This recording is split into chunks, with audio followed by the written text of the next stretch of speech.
Rip Van Winkle by Washington Irving. Characters, Summary, Analysis. Hello and welcome to the discourse. Washington Irving was an American short story writer, essayist, and biographer who was born on April 3, 1783 and died on November 28, 1859. He began his literary career in 1802 under the pseudonym Jonathan Oldstyle and wrote some observational letters for a news magazine, Morning Chronicle. As a biographer, he wrote biographies of Oliver Goldsmith, Muhammad, and George Washington. In 1815, he traveled to England for some family business, and there he began writing essays and short stories that he published in a serialized manner under the title The Sketchbook of Geoffrey Crayon, Gent, from 1819 to 1820. The Sketchbook of Geoffrey Crayon was a huge success in America, and it was the first work by an American author to be reviewed well in Europe. Most of the sketches concern his observations as an American visiting England, but six, including the two most famous, Rip Van Winkle and The Legend of Sleepy Hollow, are short stories based in America. Both these stories are adaptations of German folklore retold with New York as the setting and a romantic defense of Native Americans. Rip Van Winkle is one of the most popular sketches or stories by Irving that tells the story of an indolent but good-natured Dutch American from pre-Revolutionary War New York. Characters of Rip Van Winkle. Geoffrey Crayon is the narrator of the story. He is an avid traveler and is highly interested in the stories, people, and cultures of the past. Dietrich Knickerbocker was an old gentleman from New York who was especially interested in the histories, customs, and culture of the Dutch in that state. He was known for his accuracy in his historical matters. The account of Rip Van Winkle was found in his notes. Rip Van Winkle is a kind, good-natured, neighborly man who lived at the foot of the Catskill while the United States was still a colony of Britain. His ancestors were great soldiers, but Rip is peaceful and indolent. He is a careless man who owns little farmland that he doesn't tend well. Dame Van Winkle is his wife, who continues to chide and berate him for being irresponsible and taking such poor care of the farm and being so idle. Derrick Van Bummel is the schoolmaster of Rip's village. He becomes a celebrated general in the Revolutionary War and becomes a congressman. Nicholas Vedder is the richest man and leader of Rip's village. He owns an inn in the village, outside of which the village men gather to gossip. Peter Van der Donk is the oldest person in Rip's village and belongs to a family of historians. Everyone respects him, and his approval of Rip's story leads Rip to be reaccepted upon his late return. Summary of Rip Van Winkle. The story begins with an explanation that the account of Rip Van Winkle was found among the papers of a man named Dietrich Knickerbocker, an old gentleman from New York who was especially interested in the histories, customs, and culture of the Dutch settlers in that state. The narrator insists that Knickerbocker's greatest attribute in his accuracy and that the truth of the story is beyond any doubt. Rip Van Winkle lives in a small Dutch village along the Hudson River in the valley of the Catskills Mountains. Rip is a good-natured man descended from gallant soldiers, but is a peaceful man himself, known for being a kind and gentle neighbor. Yet he is careless about his family and is known to be a lazy and indolent person who doesn't take good care of his little farmland. He is irresponsible towards his wife and children, and his son, who is also named Rip, appears to be following his father's footsteps. He also has a daughter and a pet dog named Wolf. Rip often spends his time near the village inn, where other men sit and chat about the issues of the day without much enthusiasm. It is a sort of philosophical or political club that meets on a bench outside the village inn. Derrick Van Bummel is the schoolmaster of the village who would often read newspapers and discuss current events with other people.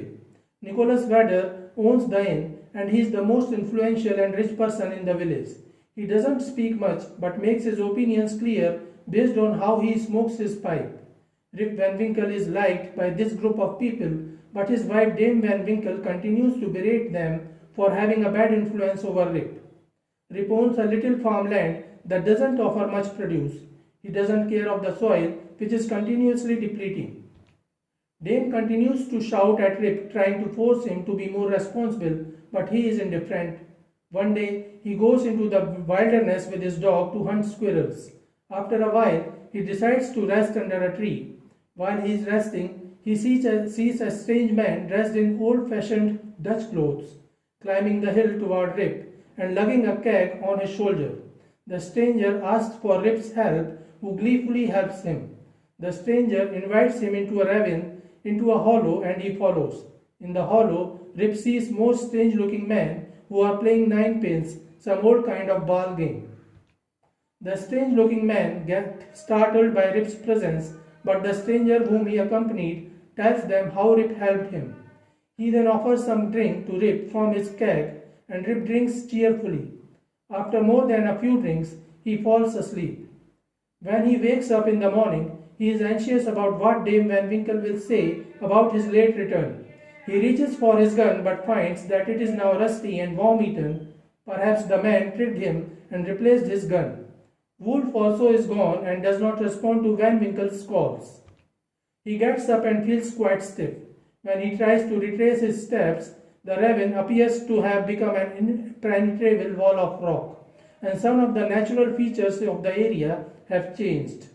He returns to his village but finds that people are wearing a different style of clothing than he is used to, and those who acknowledge him all seem to stroke their chins. When Rip checks his own chin, he finds that he has grown a foot-long grey beard. The children hoot at him and the dogs bark. The village itself has grown larger. He begins to think he must be going crazy, for the natural scenery is the only recognizable thing. The drink from the strangers must have made him lose his mind. Making his way to his house, he finds it in ruins, as if nobody has been living there for years. His wife and children are absent. To find some familiar face, he visits the village inn, but there is no inn now, as it has been changed into the Union Hotel. The last tree that stood outside the inn has been cut down and a flag post has replaced it. The flag post has an American flag, and the poster on the hotel is not of King George, but it is of General George Washington. Seeing the strange-looking old man in old-fashioned clothes, the crowd gathers around Rip. The crowd asks him questions, especially about what political party he belongs to. He is confused and says he is still a loyal subject of the king. They declare him a traitor and a Tory. When he says he has just come up looking for his friends, they tell him that Nicholas Vedder has been dead for 18 years and Van Bummel is now in Congress. It is also revealed that Nicholas Vedder has been dead for 18 years, indicating Rip has been gone for at least that long. Dismayed, Rip asks if anyone knows Rip Van Winkle. A few in the crowd point out a young man. When Rip looks at him, he finds him familiar and realizes that the young man is his own son, who was just a child when he went to the wilderness. A familiar-looking woman appears from the crowd, and Rip realizes that she is his daughter. The woman that says that her father went out with his gun one day 20 years ago and was never heard from since. Rip Van Winkle tells everyone that for him it has only been one night, which makes them think he is crazy. Rip asks about his wife and learns that Dame Van Winkle has passed away. While nobody believes him, Rip insists that he is Rip Van Winkle, the father of that woman. An older woman from the crowd suggests that they should consult Peter van der Donk, the oldest and wisest man of the village, to verify the veracity of this strange man. Van der Donk vouches for Rip Van Winkle and says that he has heard tales passed down about the ghost of Hendrik Hudson and his men appearing once every 20 years. They play bowl and keep a guardian eye on the reason that Hudson explored. Finally, the villagers accept Rip's version and her daughter takes him to her house. He finds that she is married to a wealthy, cheerful farmer. Rip eventually learns about the Revolutionary War and everything else that has passed. He continues to spend his time idly, and now when he is old, nobody objects to him. Furthermore, since Dame is no more, there is nobody to berate Rip anymore. The narrator ends the story by vouching for the veracity of the story on personal examination. The story's time setting is central. Rip Van Winkle goes to sleep before 1776, when the American colonies are still ruled by the British, and wake up after the American War of Independence, which has succeeded in shaking off the British yoke and creating the independent nation of the United States of America. So this is it for today. We will continue to discuss the history of American English literature. Please stay connected with the discourse. Thanks and regards.